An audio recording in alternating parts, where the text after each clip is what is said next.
isso. Eu sou Malu De Martino, sou cineasta. Eu, na verdade, a minha formação é fotografia. Eu fui fotógrafa antes de começar a trabalhar com vídeo e cinema. Eu, quando resolvi fazer uma graduação fora do Brasil, fui para Nova York e eu ia fazer um curso de especialização em fotografia. Mas aí, nessa época, eu estava morando em São Paulo. Eu era assistente da Vânia Toledo. E conheci o pessoal do Olhar Eletrônico, que foi a primeira produtora independente de São Paulo.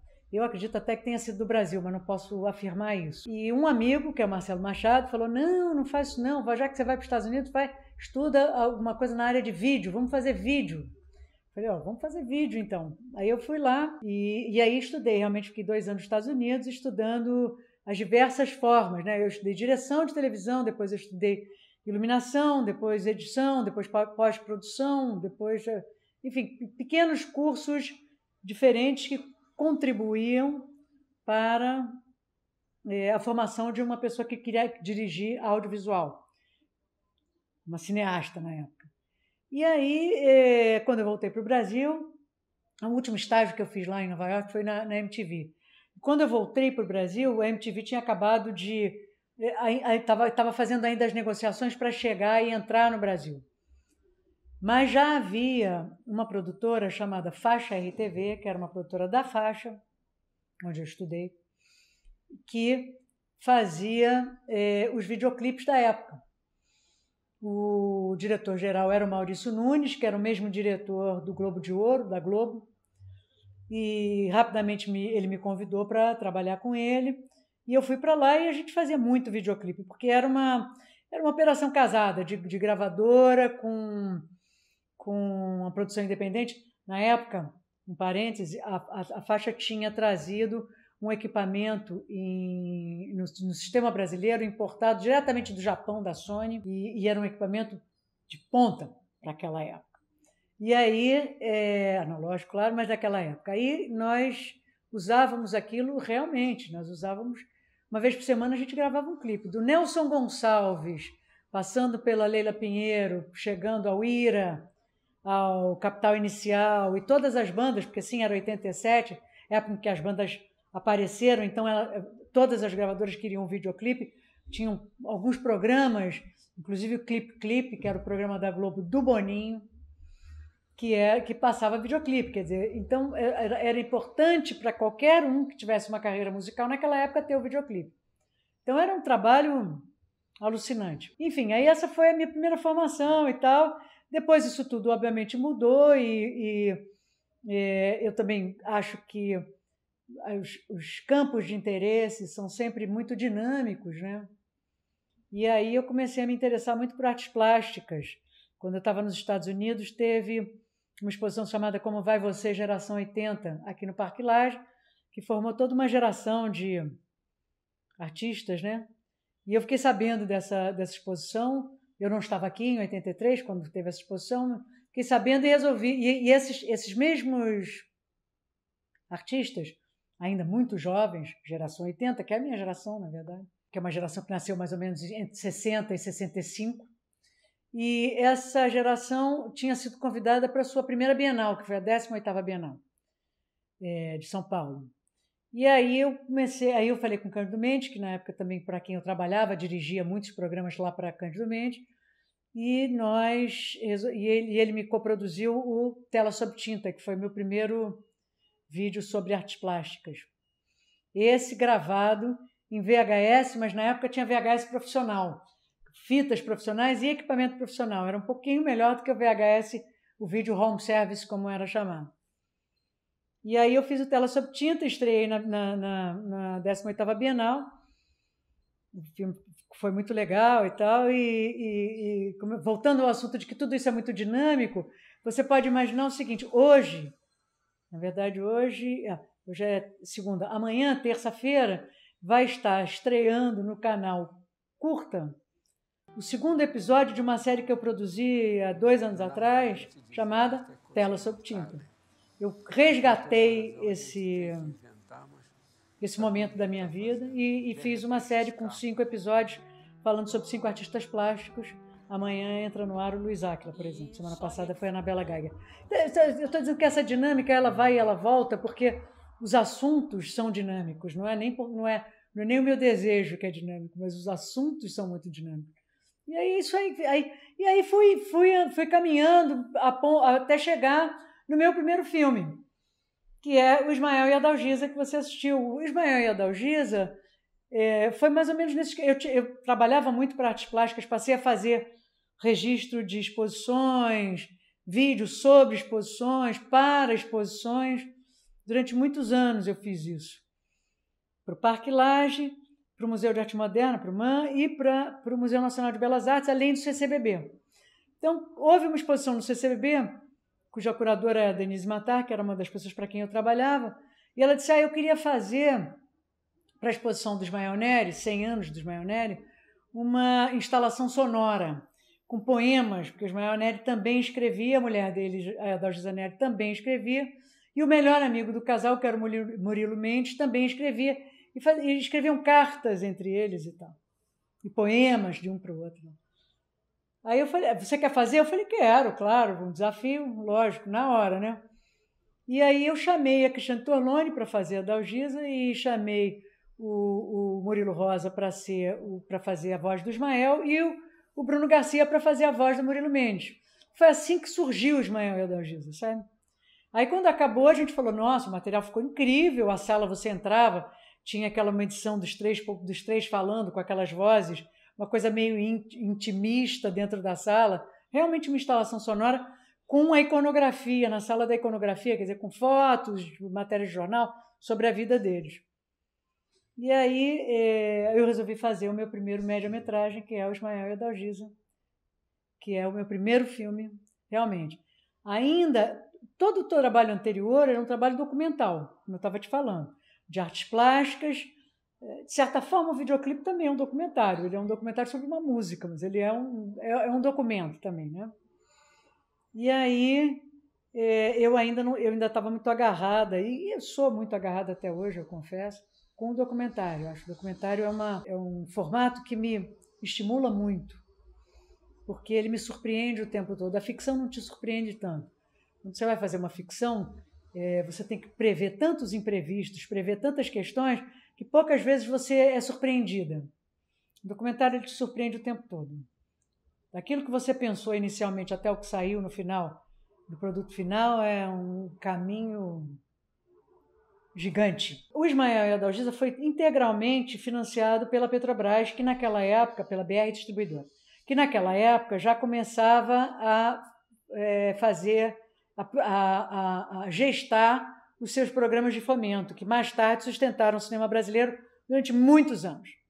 A Petrobras e a BR Distribuidora tinham editais de fomento para cinema e naquela época eles estavam gestando ainda esse formato. Primeiro ficou muito concentrado na BR Distribuidora, depois ele foi para a Petrobras. A Petrobras foi a maior patrocinadora de cultura desse país durante muitos anos, não só de cinema, mas também de balé, principalmente dança, né? O Grupo Corpo, a Débora Coker, e outros que agora não me vem à memória, mas durante muitos anos ela patrocinou e sustentou, de uma certa forma, essas companhias, porque uma companhia de balé precisa estar disponível para novas coreografias, ensaios, etc. e tal, né? O ano inteiro. Então, ela precisa ter um patrocínio constante, não é patrocinar este espetáculo, como você patrocina este filme, né? É uma coisa um pouquinho diferente. E assim foi durante muitos anos. Então, o financiamento do Ismael e da Dalgisa, assim como Sexualidade, que foi meu segundo média-metragem, foram integralmente financiados pela BR Distribuidora. Depois, com os longas-metragens, é que a gente foi buscando em outros lugares a possibilidade de um financiamento mais abrangente, porque são orçamentos maiores e dificilmente você consegue ter um único patrocinador para um filme hoje em dia, como também naquela época. Por exemplo, o Mulheres do Brasil, o primeiro patrocínio que a gente ganhou foi através de um edital do BNDES. que também patrocinava cinema até poucos anos. Me lembro bem, foi o primeiro patrocínio que a gente ganhou para começar a botar o filme para andar. Depois disso, o governo federal tinha outras formas de fomento direto, porque, por exemplo, Mulheres do Brasil boa parte do dinheiro do Mulheres do Brasil veio da Secretaria de Assuntos para as Mulheres, que, na verdade, quando era Nilceia Freire, que era professora e foi, acho que no primeiro governo Lula e parte do segundo, ela era uma pessoa muito engajada nas questões culturais, em cinema e tudo mais. E ela entendia que o cinema tinha uma forma de aproximação com as pessoas muito grande. Então, o que ela fez? Ela botou dinheiro no Mulheres do Brasil, e a contrapartida disso, porque sempre há uma contrapartida, era que eu fizesse várias sessões, propostas pela secretaria na época, né, pelo Ministério, com discussões, eventualmente com as atrizes, eventualmente comigo, eventualmente com alguém, para discutir a situação das mulheres. E o Mulheres do Brasil era mamão com açúcar para elas. Porque primeiro ele se passava em 5 cidades do Brasil. Terceiro, ele tinha 5 tipos de mulheres completamente diferentes. Então, a possibilidade que ele tinha de uma interação e de reconhecimento da plateia era muito grande. Ainda fora isso, ainda tinha uma questão que é o seguinte: o Mulheres do Brasil, ele é um filme que ele parte da ficção e chega no documentário. Porque não é que eu achei aquelas mulheres e aí fiz uma historinha em cima daquilo, não. As escritoras me enviaram as historinhas, eu fiz as histórias, eu filmei as histórias e busquei mulheres com semelhança que tinham a ver com aquelas histórias, com aquelas personagens. Assim foi feito Mulheres do Brasil. Aí Mulheres do Brasil também entrou o Banco do Brasil, entrou ali uma série de formas de fomento diferentes. Tanto fomento direto quanto indireto, né?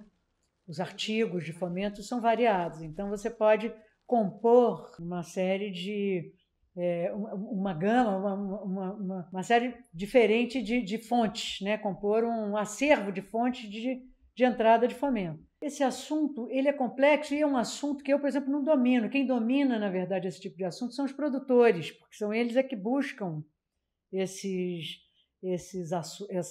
fomentos, né? Eu hoje busco um pouco mais o financiamento via fundo setorial para as coisas que eu produzo, que são coisas menores. Faço séries para TV, como eu te falei e tal, e documentários e tal. Então, aí eu não preciso compor tanto, sabe? 1 ou 2 fontes já resolve minha questão. Mas essas fontes para um longa-metragem, que tem um orçamento médio, vamos dizer, de 5 a 7 milhões, um longa-metragem de ficção, eu estou falando, né? Ele tem que buscar de outra maneira. É porque depende muito de como é que a coisa funciona, sabe? Por exemplo, Margaret Mee, ele tem um financiamento único, que foi o seguinte: uma grande companhia de petróleo estava buscando num determinado artigo, que é o artigo 1º, uma possibilidade de patrocinar um filme feito por mulher sobre mulher e tendo a ver com a coisa ecológica, né? E aí juntou a fome com a vontade de comer, entendeu? Eu tinha o Margaret Mee e eles queriam aquilo, aí assim foi. Depois nós fizemos umas sessões fechadas para eles lá no Moreira Salles, que veio a diretoria, e é isso. Funciona perfeitamente. Isso foi uma sorte, né? Vamos combinar que não é assim sempre. Quem dera, mas não é. Foi uma sorte. Mas é isso. Isso às vezes acontece, às vezes não acontece. Às vezes tem que ficar buscando, passando o chapéu. Ele ainda tem que aí não é exatamente patrocínio, mas que é comum se usar em longa-metragem, que é um apoio em logística. O Mulheres do Brasil também tem isso. Mulheres do Brasil teve um apoio logístico do governo de Alagoas, por exemplo, onde se passa a primeira história. Isso significa o seguinte: não é dinheiro, mas é hotel, transporte, comida, qualquer coisa desse gênero, entendeu? Nós tivemos um apoio logístico da Film Commission da Amazônia, que conseguiu ajudar a gente lá na viagem para a Amazônia, que foi basicamente o que é mais importante do filme, né? Olha, Margaret Me foi distribuído pela Bretz aqui, ele teve grande aceitação em DVD, porque naquela época ainda tinha DVD. Ele foi vendido, ele foi licenciado pelo GNT, pelo Canal Brasil, não me lembro se pela Globo News. Depois ele vendeu internacionalmente pela Amazon, para a Amazon Internacional. Aí agora ele já está aqui agora ele está sendo exibido pela uma plataforma chamada Box Brasil Play, que é só de filmes brasileiros. Enfim, ele teve cauda longa. Isso é talvez uma coisa que eu não diria que eu posso me gabar, porque gabar é chato, mas eu posso me orgulhar muito que todos os meus filmes tiveram cauda longa. Eles são filmes que, Como Esquecer é uma loucura. Como Esquecer tem grupos de fãs até hoje, né? E toda hora alguém me escreve que viu o que acontece e tal, mas aí é um filme muito de nicho. Eu entendo isso, porque as meninas gays na época, eu fiz uma série de debates também, Brasil afora, com Como Esquecer, porque também tive boa parte do dinheiro vindo da Secretaria das Mulheres. A Nilce ainda estava no governo quando eu filmei o Mulheres do Brasil. Como Esquecer, desculpa. Quando eu filmei o Como Esquecer. E naquela época, as meninas gays, lésbicas, elas ficavam muito impactadas com o filme, porque elas tinham, e às vezes, problemas com a família, às vezes problemas com si próprio. Então, as questões de se assumir, de fazer, de ver acontecer, de não achar que você é diferente, tem aí todas as questões psicológicas de você ser diferente, né? E aí as meninas iam ao cinema, viam várias vezes, roubavam cartazes, era uma coisa engraçada, porque uma atriz como a Ana Paula Arósio vê uma grande atriz, colocando aquilo no nível da coisa comum, da normalidade, da vida cotidiana. Eu sou igual a você, eu vou ao banco, eu almoço, eu sofro, eu fico chateada, eu tenho amigos, eu bebo. Entende? Então as meninas, principalmente as meninas mais jovens, ficaram muito impactadas com o filme. E isso deu para o filme realmente o que a gente chama de uma cauda longa também. Também foi para o Canal Brasil, também agora está no Look, mas também foi está no Prime, já teve no Prime, já teve em tudo quanto é lugar, né? Eu lancei o Mulheres do Brasil, foi em 2006, que foi Mulheres do Brasil foi lançado, foi imediatamente eu comecei a trabalhar no Como Esquecer. É que demora, né? O Brasil demora, né? Se você não for o Daniel Filho fazia um filme por ano, como o Woody Allen faz nos Estados Unidos, mas se você não for o Woody Allen e o Daniel Filho, você realmente sabe que não é assim, não é fácil. Eu não filmo desde o Margaret Me, não filmo longa-metragem, eu quero dizer. Eu filmo direto, porque eu faço TV. Mas se eu não fizesse TV, se eu fosse só cineasta, por exemplo, eu estava ferrado, entendeu? Mas eu também sou roteirista. Durante a pandemia, eu não morri de fome porque eu fiz roteiro, trabalhei com roteiro. Porque é isso, você tem que jogar em outros caminhos, né? Senão você não consegue. Mas o que eu quero te resumir sobre o tema desses filmes, todos que a gente acabou de dizer, é que você vai falar assim, olha, mas todos os filmes são personagens, as mulheres têm um papel de destaque, elas são as protagonistas. São. Quando eu faço um filme, a primeira coisa que eu penso é em mim mesma. Eu penso em mim. E não é egoísmo. É porque eu penso no que me motiva. O que me motiva a levantar da cama, a escrever, a sair de casa, a filmar, a almoçar? O que me motiva é a existência de um ato político. No sentido seguinte, você pensa que você vai fazer um filme que é para distrair. Vamos dizer, um filme de entertainment, como a gente chama. Pode fazer um filme de entertainment que tenha uma questão política. O Paulo Gustavo fazia isso o tempo todo. As comédias do Paulo Gustavo são todas altamente políticas, porque ele o tempo todo se posicionava politicamente, sexualmente. Tudo que ele colocava, ele se colocava como o orgulho do niteroense, que era muito engraçado, etc. E tal, um cara Niterói não é periferia, mas não é Zona Sul, né? Ele se colocava como um cara gay, né? A dona Hermínia tinha um filho gay, que é ele, né? E que era o alter ego dele. Enfim, a irmã, a menina que era mais gordinha, a irmã e tal. Tudo isso é política.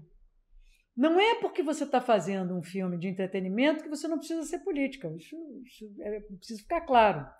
Mas no meu caso é um pouquinho diferente. O que eu digo é o seguinte: eu discuto e converso muito sobre a visibilidade das mulheres.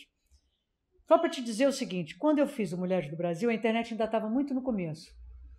E aí você digitava Mulheres do Brasil, vinha aquele monte de site de prostituição, de bunda, de não sei o quê, de peito, só, mais nada. Num determinado momento, quando eu lancei o filme, o Mulheres do Brasil, o filme, subiu um pouquinho. Mas é isso. A visibilidade das mulheres é sempre muito prejudicada numa sociedade patriarcal, numa sociedade machista, numa sociedade latina. Sempre que a gente puder dar visibilidade para a mulher, a gente vai dar. Quando eu faço um filme, eu tendo, não faço sempre, mas eu tendo a chamar profissionais mulheres para trabalhar. Diretoras de fotografia, produtoras, tudo que eu puder chamar de mulher, eu chamo. Eu chamo por questões para empoderar as mulheres. É lógico que não tem, às vezes, não tem mulher eletricista. Tem, mas às vezes só tem uma e está ocupadíssima. Então eu chamo, claro, não tem nada contra homem, não é essa a questão. A questão é, você precisa ajudar de alguma maneira que isso evolua. Porque se essa forma de ver, você precisa trazer as mulheres para o protagonismo também. Nós somos um país de 51% de população de mulheres. Né? Nós somos cerca de 5 a 6 milhões a mais do que vocês, rapazes. Entendeu? Então, a gente precisa entender que a gente precisa andar com essas mulheres, a gente precisa mostrar essas mulheres. A gente precisa levantar a bola dessas mulheres, porque essas mulheres é que são a maioria. Embora elas sejam sempre relegadas. Essa lei de paridade salarial para as mulheres, que foi sancionada, acho que na semana passada, passou no Congresso, mas que teve ali muitas mulheres votando contra, incompreensível. É claro que essas mulheres que trabalham no Congresso Nacional ganham a mesma coisa que os homens, né? Elas não têm esse problema, então elas não... Mas é um absurdo, entende? Então essa é a nossa luta, e será sempre a minha luta. Sempre que eu puder falar disso, mostrar isso e pensar, no caso da Margareth Mille, por exemplo, foi um momento em que a questão ecológica estava muito latente aqui no Brasil. E a Margaret é uma pioneira, uma mulher que começou a viajar com 57 anos de idade, em barquinho, com um motorzinho, para desenhar a nossa flora e tal. Sabe? Sempre que eu puder trazer esses personagens e colocar eles em evidência, eu o farei. Existe uma vontade política, nesse momento, que pode ajudar muito nisso. Por quê? A criação depende de dinheiro, como tudo depende de dinheiro. Então, os editais, essa coisa da Lei Paulo Gustavo, que vem agora, por exemplo, vai ajudar muita gente. Ela vem atrasada, era para ter ajudado antes, quando a gente estava parado dentro de casa, mas tudo bem, ela vem, já é alguma coisa. Para você testar a linguagem, para você dar experiência para um novo cineasta, para você testar novos roteiristas, testar novos profissionais técnicos para o audiovisual, você precisa injetar dinheiro. Você precisa de escola, você precisa de projetos a fundo perdido, você precisa de editais que fomentem exatamente esse tipo de conteúdo. Você vai precisar de editais das prefeituras, do governo estadual e do governo federal. Essas são as 3 formas de você fazer. Você tendo um Ministério da Cultura forte, você faz crescer essa indústria. Né? Quando a gente fala indústria, a gente tem que entender que é um modelo muito americano, porque a indústria do cinema ela é americana. Na França, você não pode chamar isso de indústria, é uma atividade artística. Né? Na Itália, a mesma coisa. Então, são diferentes as formas de fazer. Né? São diferentes as populações, e você faz para aquela população, e depois se ultrapassar fronteiras, ótimo. Se não ultrapassar, sinto muito, né? Mas o importante é que você fomente a atividade desde o início para que haja formação, não só de profissionais, como de plateia. Se você não formar plateia, também não adianta nada, porque você vai fazer um troço e as pessoas não vão assistir, então não adianta. Então é um conjunto. A Rio Filme, durante muitos anos, teve esse papel aqui no Rio de Janeiro. Por quê? Porque a Rio Filme fazia exatamente isso. Ela fomentava os filmes do Rio de Janeiro, feitos aqui, para que a gente pudesse ter um pouco mais de conforto em filmar no Rio de Janeiro e conseguir fazer filmes melhores. O SPCine faz isso em São Paulo agora. Aí o filme deve voltar a fazer isso aqui agora também, está para isso. Acho que as Film Commissions, as empresas de cinema locais podem ajudar muito nisso. E existe aquele outro tipo de filme que a gente está falando, que é um filme para grande público. Comédias, coisas que você sabe que são sucesso garantido, com grandes atores, atores de novela, etc. e tal. Esses filmes têm um outro mecanismo de fomento. Por quê? Existe um mecanismo de fomento chamado artigo 3º e artigo 3º-A. Esse artigo ele é o seguinte: as majors, a Warner, a Amazon, enfim, essas grandes empresas estrangeiras, elas precisam, elas têm que mandar uma remessa para o exterior dos filmes que elas compram, né? Então, o que acontece? A empresa vai lá, compra um filme e exibe aqui o... Gladiadores, não, como é que é o nome esses filmes de super-herói que enchem o cinema. Bom, ela faz uma fortuna e ela tem que mandar esse dinheiro para o exterior. Parte desse dinheiro pode ser revertido para o cinema brasileiro, que é o artigo 3º e o artigo 3º-A. Eles têm diferença que eu não posso aqui especificar para você, mas não é muito complicado. Mas todos têm a ver com a remessa de recursos para o exterior. Essas empresas, isso a gente está falando de milhões de dólares, a gente não está falando de uma graninha, não, a gente está falando de uma grana alta. Essas empresas é que pagam o filme do Paulo Gustavo, as comédias da Se Eu Fosse Você, 1, 2, 3, sei lá, entendeu?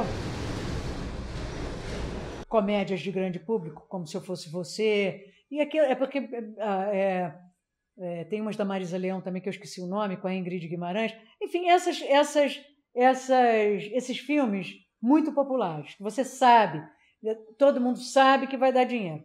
E ainda existe a composição dessas empresas com as distribuidoras brasileiras. Downtown Filmes, que é também para produção independente. Tudo isso aí está falando de produção independente, porque todas essas pessoas, isso tudo é produção independente. Mas não é possível você colocar tudo num pacote só. Porque produção independente pode ser aquilo e pode ser isso aqui também, entendeu? Pode ser aquilo que nós falamos anteriormente, pode ser Mulheres do Brasil, Como Esquecer. Tudo isso, Margareth, tudo isso é produção independente, entende?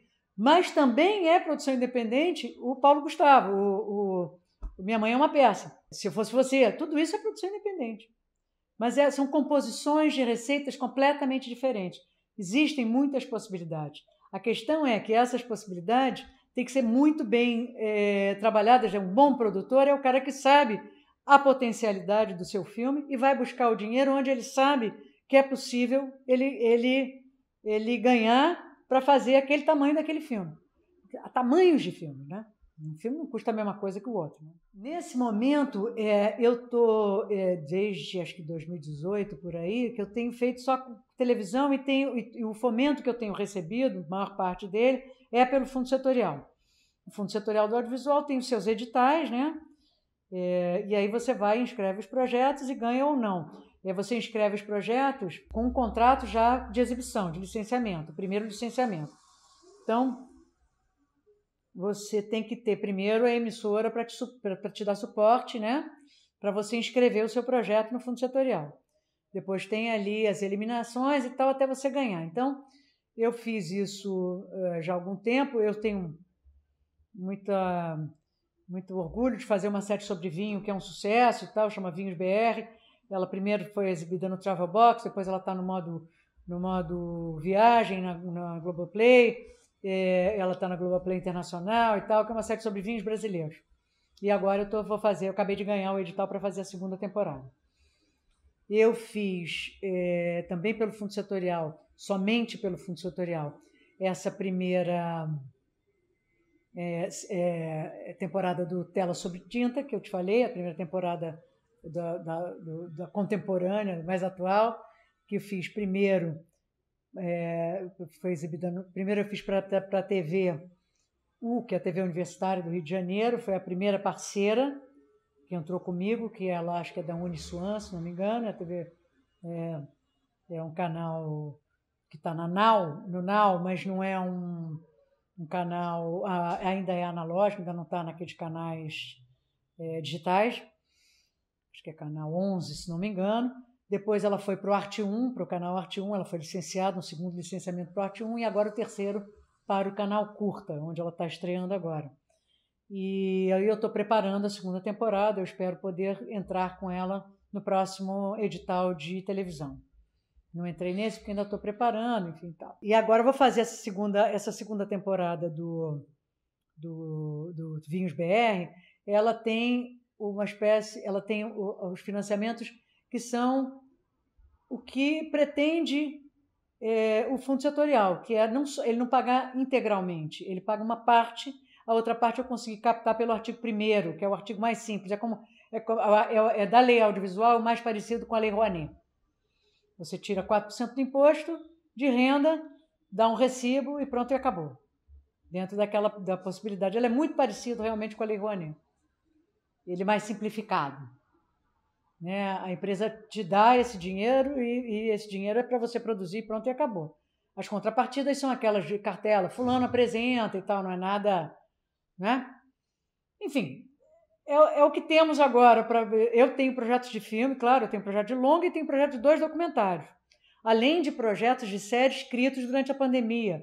Durante a pandemia, eu estava num núcleo. O último edital da Ancine que houve foi um edital chamado Núcleos Criativos, em que você ganhava um dinheiro específico para desenvolver 5 projetos. A produtora ganhava.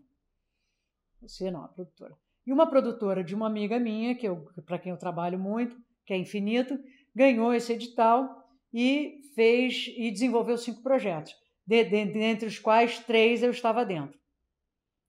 Então, eu, durante a pandemia, trabalhei com ela em uma série e 2 longas. Uma série e 2 longas para esse núcleo criativo, que foi o que me permitiu pagar aqui as contas de casa, senão estava ferrado. Enfim, é isso. Acho que, de uma forma ou de outra, e também, esse núcleo criativo, voltando ao assunto das mulheres, o núcleo chama-se Mulheres de Atitude, é um núcleo só de mulheres. A líder é a Tizuki Yamazaki, a Doctoring, que é a Carla Camurati, e as roteiristas sou eu, a Cristiana Albuquerque, a Flávia Guimarães e a Ioia Wursch, quer dizer, só mulher. Então, é aquele negócio, é uma tentativa de mudar um pouco a forma que se apresentam as mulheres no audiovisual, sabe? Sempre fazer com que elas sejam vistas... E claro, não é só mocinha, né? Tem muita bandida, e a gente está lá com as bandidas, não tem problema, não é essa a questão, entende? Não é ficar dizendo, a mulher é maravilhosa, não é isso. É só apresentar de forma respeitável, entendeu? A gente vê essas novelas hoje, tá uma loucura, você vê uma coisa assim, uma mulher... o estereótipo da mulher... hoje em dia, cada vez menos você vê isso, né? Mas o estereótipo da mulher, ou a gostosona, ou a sofredora, é uma loucura. O tempo todo você vê isso. Tem um monte de coisas entre uma coisa e outra, né? Então, e hoje em dia também você já não tem mais personagens maniqueístas, né? Com bom e mal. Hoje em dia você constrói um personagem em camadas, né? Porque gente é assim, né? Então, a gente tenta fazer isso, tentando mostrar as mulheres de maneira mais real. Basicamente é isso. Mas eu só queria acrescentar uma coisinha aqui, aquilo que eu falei para você antes da gente ligar a câmera. Todo ato criativo, toda ação criativa é política. Você não vai fazer nada que seja criação, seja uma pintura, seja um filme, seja uma fotografia, tudo que você cria é um ato político. Então, eu não acho que cinema político trate só de política. Ele trata de muitos outros assuntos. Ele pode tratar de uma comédia passada em Niterói chamada Minha Mãe é uma Peça. Isso é cinema político.